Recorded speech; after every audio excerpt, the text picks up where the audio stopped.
कि पंचायत के चुनाव टालने की वजह और इससे पहले कॉरपोरेशन के चुनाव को टालने की वजह है कि उनको सीधा दिख रहा है कि माहौल उनके पक्ष में नहीं है।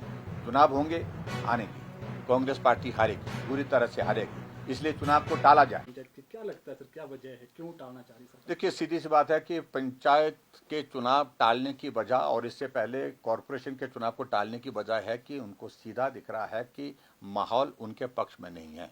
चुनाव होंगे, आनेंगे, कांग्रेस पार्टी हारेगी, बुरी तरह से हारेगी, इसलिए चुनाव को टाला जाए। डिजास्टर एक्ट का हवाला दे करके प्रयत्न किया जा रहा है कि हिमाचल प्रदेश में चुनाव स्थगित किए जाएं। और मैं इतना जरूर कहना चाहता हूं कि जो एक्ट के प्रोविजन है उसमें बड़ा सीधा है कि 5 वर्ष का कार्यकाल निर्धारित किया है। 5 वर्ष के अंदर जो है वो लोकल बॉडीज के चुनाव भी और उसके साथ पंचायती राज के चुनाव भी होने चाहिए।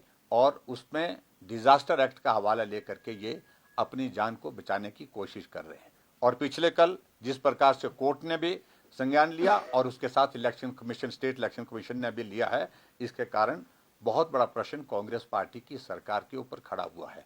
और आज और प्रश्न खड़ा कर दिया कि चुनाव की प्रक्रिया शुरू हो गई। जब election commission, state election commission ने नोटिफिकेशन कर दिया कि बाउंड्रीज जो है अब जो है वो फिक्स कर दी गई है पंचायती राज चुनाव के लिए और उसके बाद लोकल सेल्फ गवर्नमेंट के इसके इलेक्शन के लिए, ऐसे में उसका सेक्रेटरी बदलना मैं समझता हूं ये भी उचित नहीं है और कानूनी तौर पर अगर देखा जाए तो ये भी किया नहीं जा सकता है। सर, कांग्रेस का संगठन नहीं बना है, ये